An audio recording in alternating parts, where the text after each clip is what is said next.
Hello everybody, my name is MightmanWBA and welcome to a Football Manager What If video where in this episode we will be looking at the World Cup 2018 currently going on in Russia, and in this video it is not a standard World Cup as we are seeing what would happen if there was a rest of the world team that got entered into the World Cup.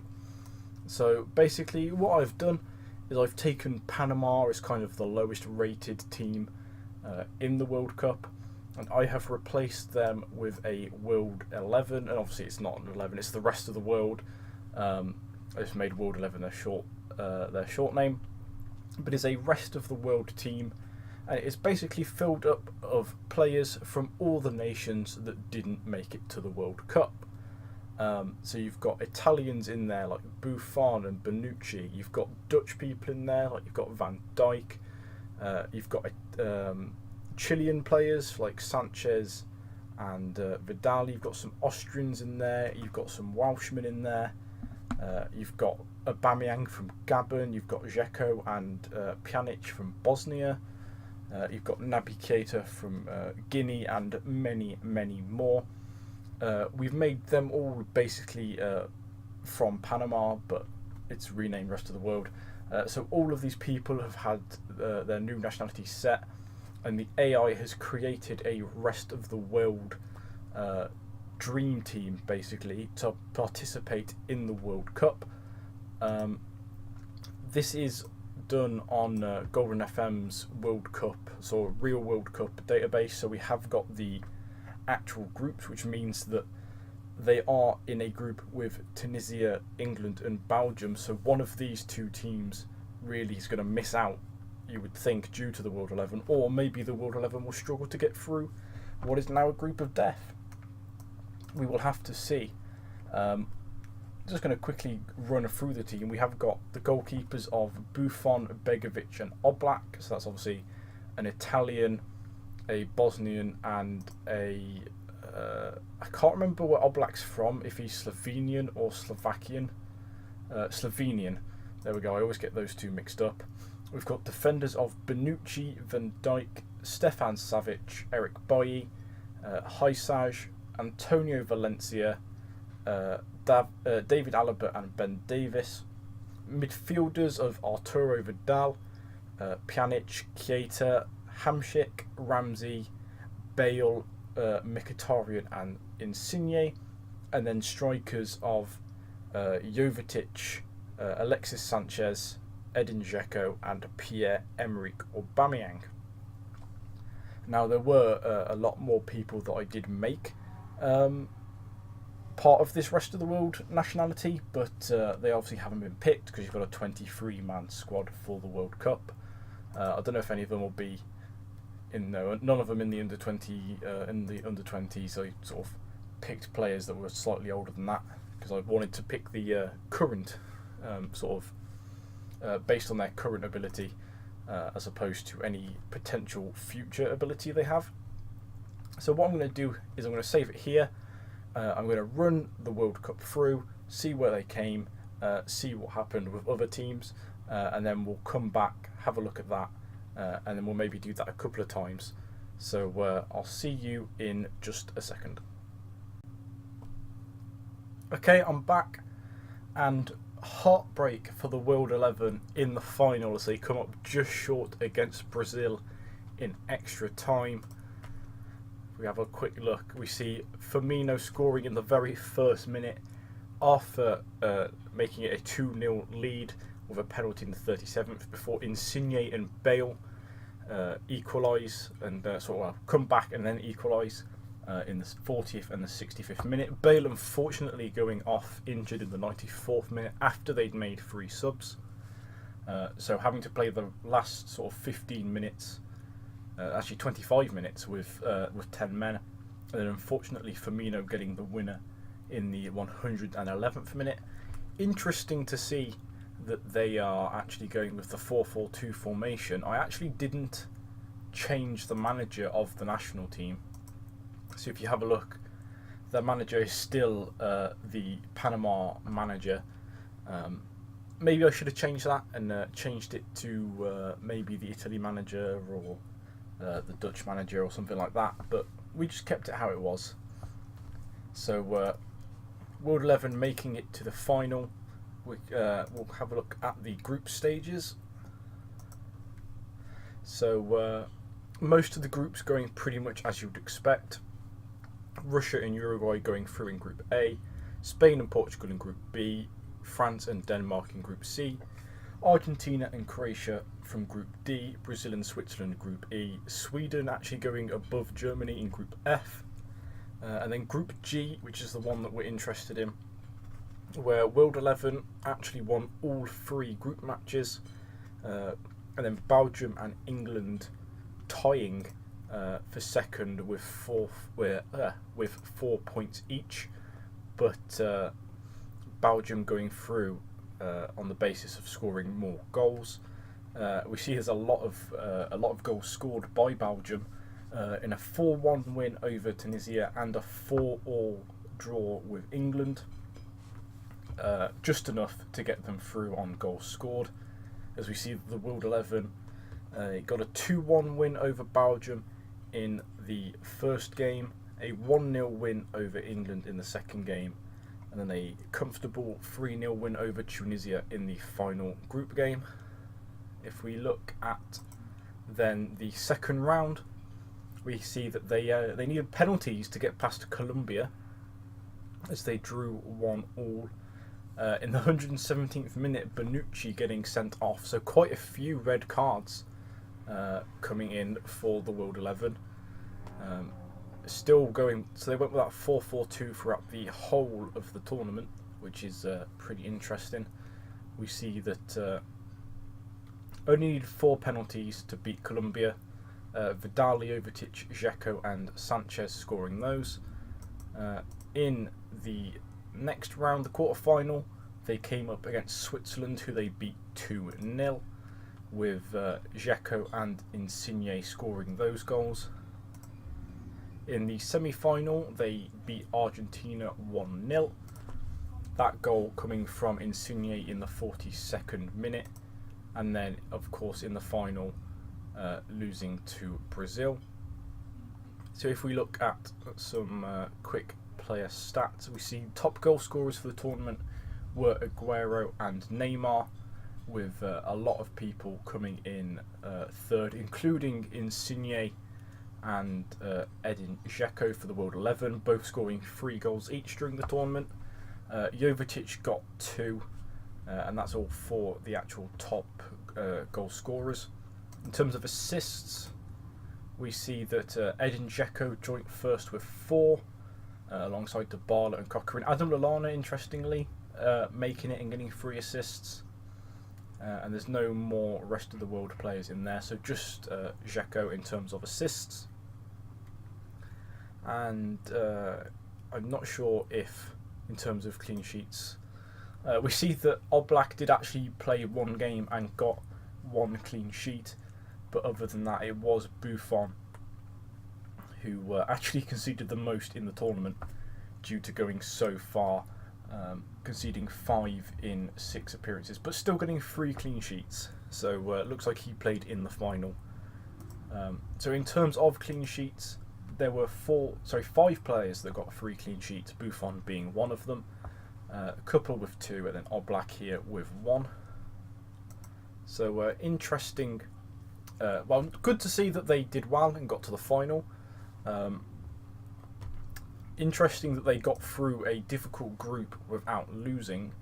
What I'm going to do is I'm going to go back to the start of the World Cup. I'm going to sim it through 1 or 2 more times, and we'll see if they can replicate this and make that final step to winning the World Cup. So I'll see you again in just a second.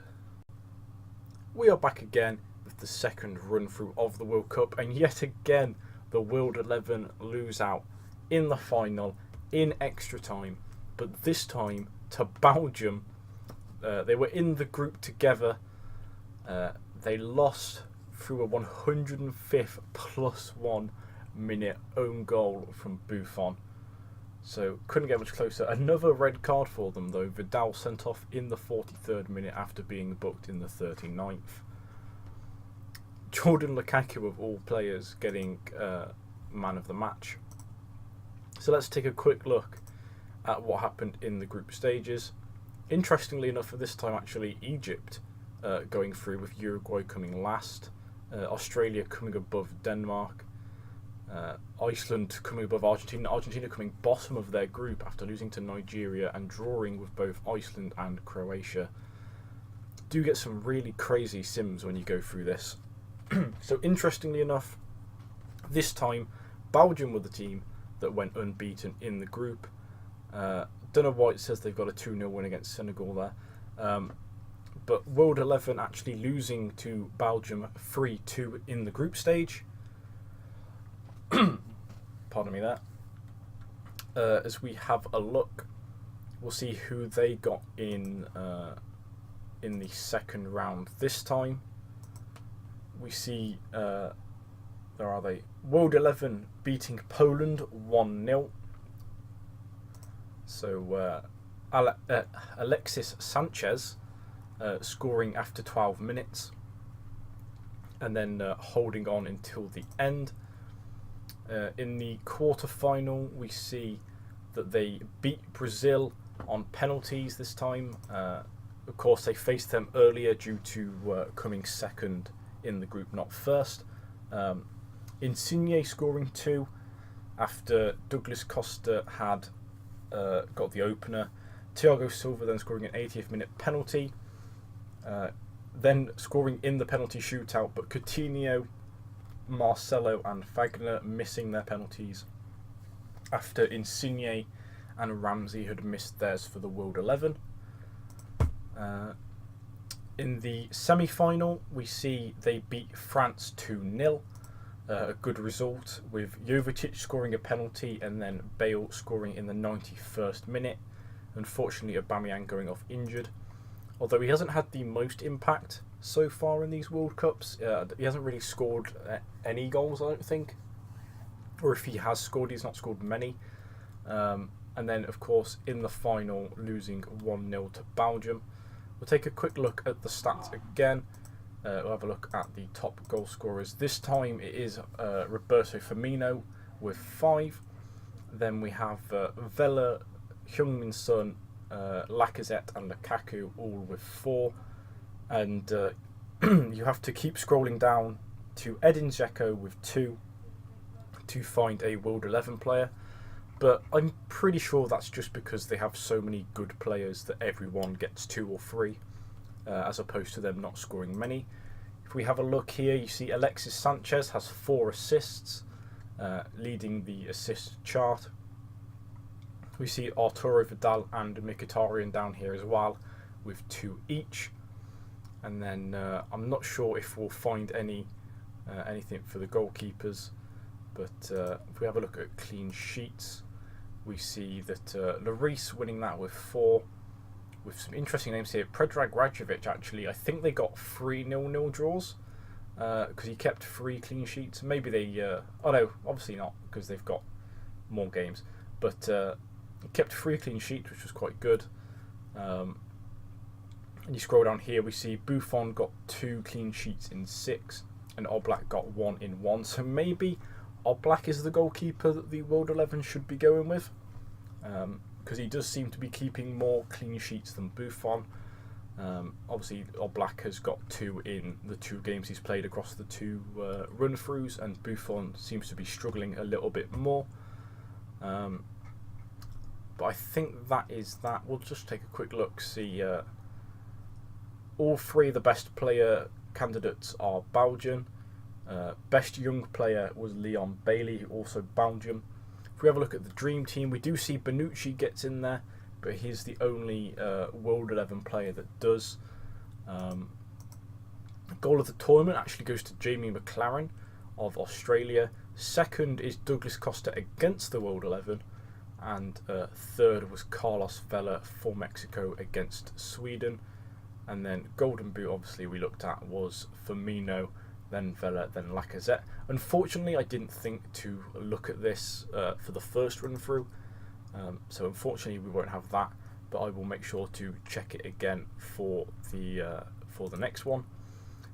and hopefully in this next one we'll see the World 11 win the World Cup, and maybe we'll also see England finally get through the group stage. We see that they did beat Tunisia 3-1, but lost to Belgium and the World 11, of course. So hopefully we'll see a top 2 of World 11 and England from this group, and then World 11 going all the way. See you again in just a second. Okay, we are back one final time, and unfortunately it is a disappointing effort from the World 11. Didn't make the final this time, as France beat Argentina 2-1 in the final with a 97th minute goal from Martial. We'll go back. We see Brazil beating Poland in the third place playoff after World 11 got knocked out by Brazil in the quarter-final 3-2. We see they did actually go 2-0 up, and then Brazil fought back to that 3-2 victory. The 4-4-2 seems to have really cost the World 11, I think. I think with a different manager and a different formation, they'd have been a lot better in the tournament. They'd have scored more goals, maybe been a bit better defensively, and ultimately probably got that win. But unfortunately, they have gone with that 4-4-2 formation. If we look at the group stages, we see that yet again England failed to qualify, but actually so did Belgium this time, with Tunisia getting through with one win against England, one draw against Belgium, and the loss to the World 11. We see that England picked up a win against Belgium 3-0, but lost to obviously World 11 and Tunisia, which means that Belgium didn't actually get a win this time. Crazy to think that Tunisia beat England. I will actually take a quick look at that if I can, as soon as I remember how. Tunisia actually going 2-0 up before Rashford pulls one back. We see World 11 winning 2-0 thanks to Alaba and Vidal over Belgium. Then Vidal scored a penalty against England. England then battered Belgium 3-0. And the World 11 beat Tunisia 3-0 with Jovetic scoring, and then 2 late goals from Naby Keita, setting up the 3-0 win. In the second round, we see that the World 11 beat Senegal 3-1 after extra time. Hamsik and Balde Keita scoring in the first half for either side, and then Aubameyang finally turning up with the goods with 2 goals in extra time, before they of course lost in the quarter-final to Brazil. So unfortunately no World Cup win for the World 11. Personally, I think in real life, if this did ever happen, which I doubt it ever would, but if it did somehow theoretically happen, I think with a decent manager in charge and the variety of players available to them, I think they do well. I don't think they'd ever win, just due to the fact that they wouldn't be able to mesh quite as well due to like language barriers and stuff like that. But I think they could do well. I think they could probably progress out of a fairly easy group.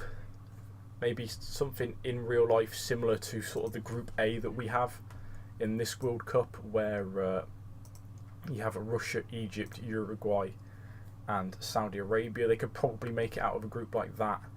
I think they'd struggle to get out of something like Group B, where you've got Spain and Portugal in there. But I think they'd give a good go with a decent manager. I mean, you have got some incredible players that are in this team in here, just due to the likes of the nations that didn't make it to this World Cup. I mean, they probably wouldn't be like this as well, because I limited the amount of Dutch and Italian players in this team, just because I didn't want it to be dominated by those two nations. But you look at this side and there's some phenomenal players there that probably should be at a World Cup. You look at the likes of Oblak, Bonucci, Van Dijk, Eric Bailly, David Alaba, slightly less Ben Davis, Miralem Pjanic, Bale, Insigne, Sanchez, and Dzeko. Like, some of these players have had incredible seasons, and for them not to be at a World Cup is slightly disappointing, as from a fan's perspective as well as from their perspective. But it'll be interesting to see if it ever did happen, and sort of how they would accommodate it, sort of like who would be a manager, who would pick teams, how they would sort of, maybe they'd limit it from like to maybe 4 players from each continent, so like 4 UEFA players, 4 CONCACAF players, stuff like that would sort of balance it out a little bit, so that the sort of the slightly less sort of prevalent nations and sort of qualifying stages got players involved in the rest of the world team.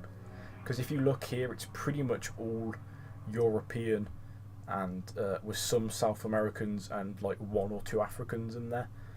But it'd be interesting to see if this happened, I think. Please leave a comment down below if you like this idea. If you think that a World 11 could be cool in real life, and how well you think they would do. Leave a like if you enjoyed it as well. I'll be looking to bring you some more what if videos, as well as maybe a couple of other bits of FM18 content. But thank you for watching, and I'll see you guys soon.